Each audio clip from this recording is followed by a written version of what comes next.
nosso bate-papo hoje, no quadro Gente que Faz, é com o empresário Wilson Matheus. Ele hoje é uma referência para muitas pessoas que querem empreender no seu próprio negócio, mas que têm medo de encarar alguns desafios que a vida apresenta, né? Então hoje a gente vai conhecer um pouco dessa história de sucesso do seu Wilson Matheus. Seja muito bem-vindo ao programa Referencial. Muito obrigado, é uma satisfação estar aqui com você nesse programa maravilhoso e assim pela oportunidade da gente poder falar um pouco da nossa história, né? Então, eu fiquei aqui curiosa, né, para saber como começou essa história, né, de empreendedor.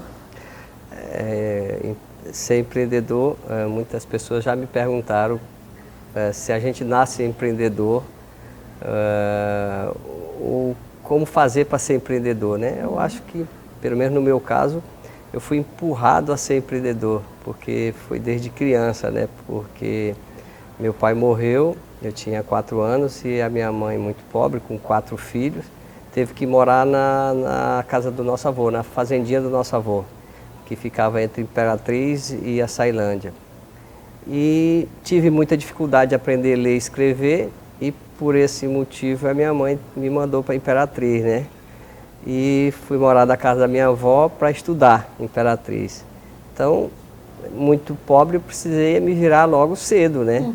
Estudava pela manhã, na época, e à tarde eu tinha que me virar para ganhar algum dinheirinho para ir custeando as minhas coisas, né?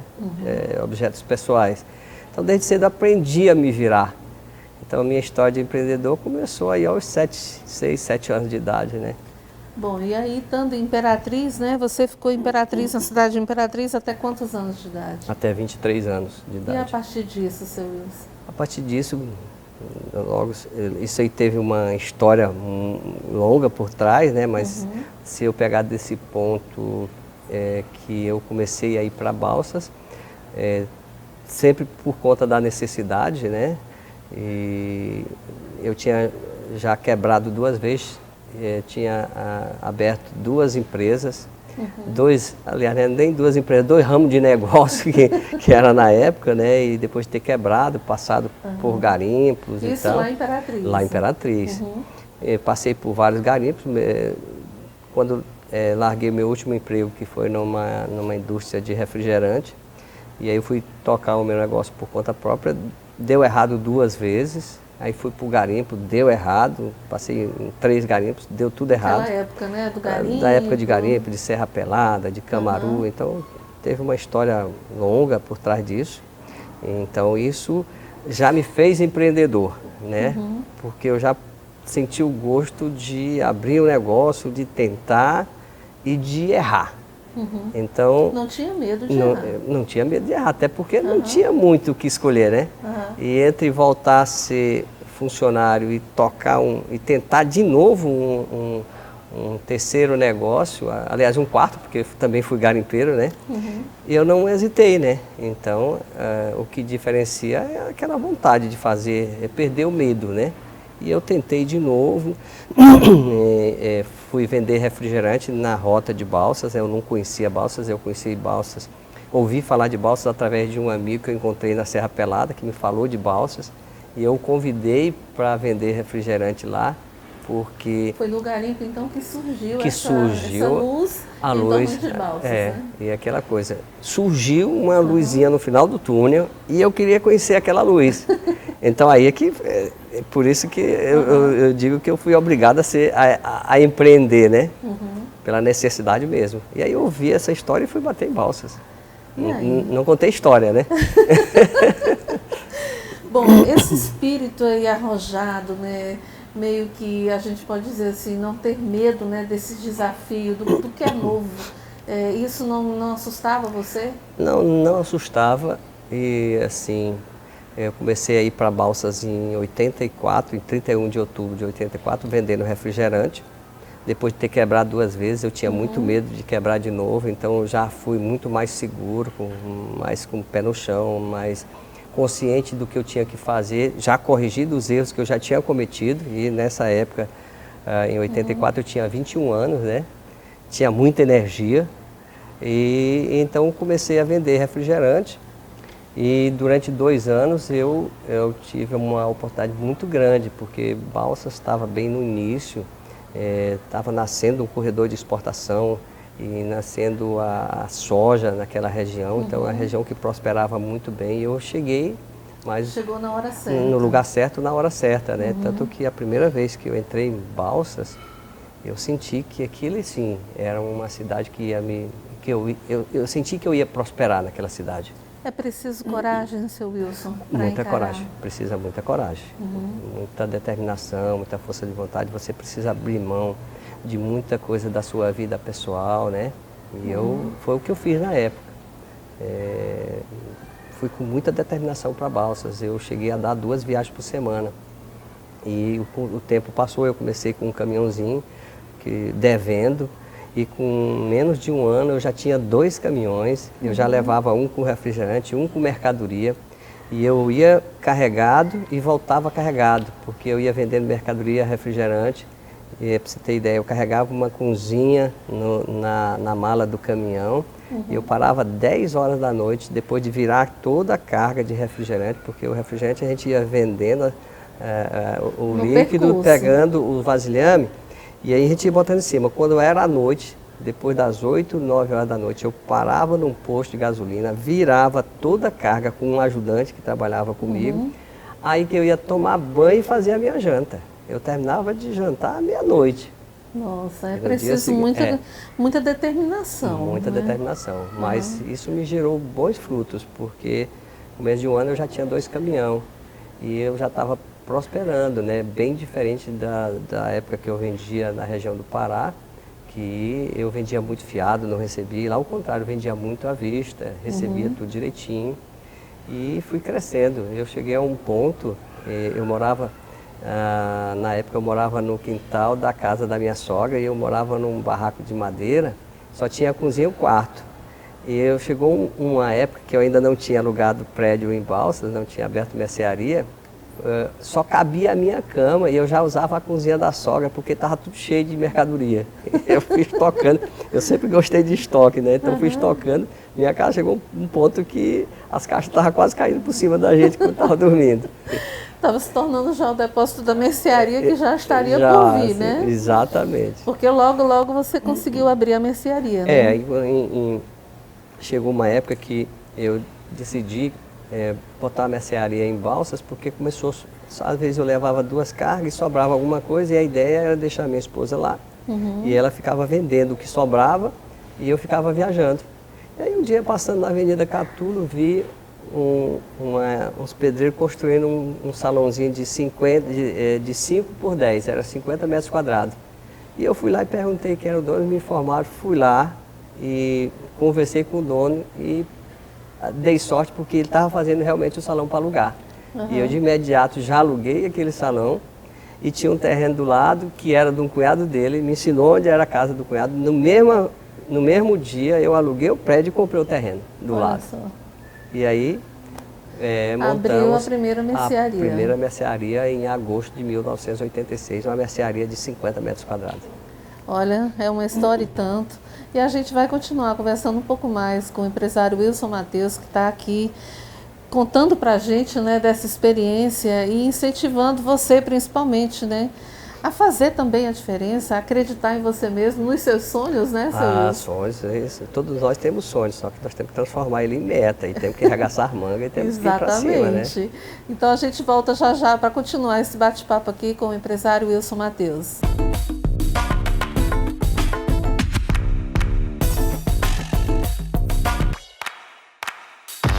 Bom, e de volta, vamos continuar o nosso bate-papo com o empresário Wilson Matheus, né, contando um pouco da sua história, dessa luta que foi para chegar a esse ponto em que chegou hoje, né, seu Wilson? Foram lutas e mais lutas. Muitas viagens, muitas noites de sono, né? Depois que eu abri essa mercearia, a ideia, como eu falei, era deixar minha esposa lá. Em pouco tempo eu tive que voltar para dentro porque a demanda começou a aumentar muito. Na época, Balsas estava nascendo, como eu falei, a plantação de soja, crescendo muito, foi criado corredor de exportação, então tinha uma necessidade muito grande. E os supermercados locais, eles não conseguiam atender toda a demanda. Então a gente fazia muita ação. Chegou um ponto que, como eu mesmo que buscava a mercadoria Imperatriz, eu que puxava verdura. Você mesmo dirigia os caminhões, fazia tudo? No primeiro ano de que nós abrimos varejo, eu que buscava, eu que comprava, eu que dirigia o caminhão. Então eu ia para a Imperatriz e comprava tudo na parte da manhã, fazia cotação no mercadinho Imperatriz, nos atacados. E à tarde eu ia carregar o caminhão. Depois que eu fechava a carga, eu ia carregar. Porque eu comprava em vários lugares, comprava hortifruti, né? E o negócio foi crescendo, foi melhorando. Aí nasceu a necessidade de buscar hortifruti em Goiânia, em São Paulo. Aí nessa época eu já tinha comprado um caminhão-truque e continuei dirigindo. Eu fiz várias viagens para Goiânia, eu fiz viagem para São Paulo buscando hortifruti. Rodava 2 noites seguidas, né, com hortifruti. Às vezes eu dava uma viagem em Goiânia e dava 2 em Imperatriz. Eu cheguei a ter semana que eu passava 3 noites sem dormir. Nossa. Naquela época. Isso serve como um grande exemplo, né, seu Wilson? Porque às vezes as pessoas olham e dizem assim, presidente de um grande grupo, né, como hoje é o Grupo Mateus, né, que é um conglomerado de empresas, mas não sabe como foi para chegar até aí, né? Assim, porque eu acredito, eu como um empreendedor e pela vivência que eu tive, eu não acredito em empreendedor que esbanja dinheiro, que gasta dinheiro sem necessidade. As pessoas podem até achar que, às vezes, alguns me chamam de pão duro, disso ou daquilo, mas da onde eu vim, eu fui obrigado a pensar em economia, a pensar em centavos, até porque quem mexe com varejo pensa em centavos. Então, para se chegar, para se alcançar o topo, tem que ter perseverança, tem que tomar cuidado com as finanças, tem que tomar cuidado com os gastos, e tudo na minha vida foi difícil. Não é fácil. Quem está lá fora hoje vê o Grupo Mateus, e alguns atiram pedras e tal, eles não veem, eles precisam entender o que tem por trás disso. Tem pessoas que trabalham, tem muitas pessoas que trabalham, e trabalham de sol a sol. E o que a gente quer, o mínimo, assim, nós como empreendedores, eu acho que a gente e outros que quer contribuir com o desenvolvimento das nossas cidades, com o desenvolvimento do nosso estado e até do nosso Brasil, é que no mínimo a gente seja reconhecido pelo nosso trabalho, né? E eu sei, eu sou grato porque tem muitas pessoas que reconhecem. Mas tem muitas pessoas que ainda não reconhecem, mas eu acho que é porque não conhecem direito a história, não sabe de onde vem.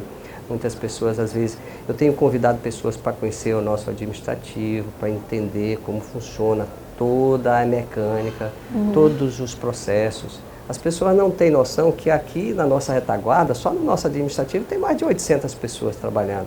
Para que essa máquina funcione, tem muitas engrenagens que precisam rodar e que precisam estar azeitadas. E para chegar nesse ponto, teve muito trabalho, muito suor. Tem, até hoje. Muitas noites sem dormir, né? Até hoje. Acredito que até hoje. Até também, hoje. né? Agora, para mim vir para a sua entrevista, eu tive que parar uma reunião, né? Porque demorou bastante e tive que parar para vir aqui conversar com você, com o público, né? Seu Wilson, hoje o Grupo Mateus, ele envolve várias, né? Envolve a parte de eletrodomésticos, né? A parte de supermercado. Para chegar nesse ponto que chegou, hoje a sua rotina, eu acho que está mais difícil ainda do que antes, né? É muito mais difícil. Porque empreender numa região como a nossa, que é denominada fim de linha, porque São Luís é fim de linha, né? Então, muitos serviços que as redes de varejo do sul, do sudeste têm, como panificação, como fatiados e outras mais, como aqui a gente não tem, nós fomos obrigados a fazer. Então, para nós tivemos que fazer algumas coisas diferentes dos outros. Então, nós tivemos que criar empresas paralelas ao nosso de varejo para agregar valor e agregar serviços. E a gente foi obrigado a desenvolver essa estrutura que hoje ela nos dá sustentação. Então, nós tivemos que desenvolver um próprio sistema. Nós temos hoje uma equipe de TI, desenvolvimento de sistema gigantesca. Nós já estamos vendendo sistema para fora. Nós fomos obrigados a desenvolver centros de distribuições robustos, porque para mim poder manter as lojas abastecidas com o mínimo de ruptura, nós temos que ter no nosso CD entre 45 e 60 dias de estoque. Nós temos que ter uma logística muito mais azeitada do que qualquer concorrente nosso, porque as nossas distâncias são longas, são cidades distantes uma das outras. No Maranhão é sempre assim, né? E se você pensar no Pará e no Piauí, muito mais ainda, né? O Pará ainda é pior. Então nós tivemos que desenvolver toda uma técnica ao longo desses 32 anos. Tivemos que desenvolver a indústria de panificação, e aí nasceu a ideia da gente centralizar todos os produtos que eram manipulados do fundo de cada loja. Nós hoje estamos acabando de centralizar esse serviço e a gente consegue ter muito mais qualidade, com muito mais padrão e muito mais rapidez nesse serviço. E com isso a gente baixa custo e a gente se torna cada vez mais competitivo. Como é que o senhor se sente sendo responsável pela geração de emprego em 3 estados, né? Hoje alcançando aí uma média de 22 mil funcionários, não é isso? Eu acho que a gente termina esse ano com 24 mil. Uau, esse é a meta desse ano com todas as unidades que nós temos para abrir. Então, a responsabilidade é grande. Então, eu me sinto, às vezes, pressionado cada vez mais a não errar. Hoje, eu já não posso me dar o direito de cometer erros básicos. Nós temos que ser muito mais assertivos, porque nós temos uma concorrência mundial e que essa turma não brinca, né? E eles estão invadindo o país inteiro. E nós temos que nos preparar para essa competição, porque nessa competição que está chegando aí, é uma competição de alto nível. Se a gente não estiver preparado, a gente vai sucumbir. Então, nossa preocupação o tempo inteiro, ganhar escala, ganhar volume, ganhar musculatura, estar bem posicionado no mercado. Então, por isso que a gente se vira nos 30 para poder não sofrer as consequências que o mercado nos impõe.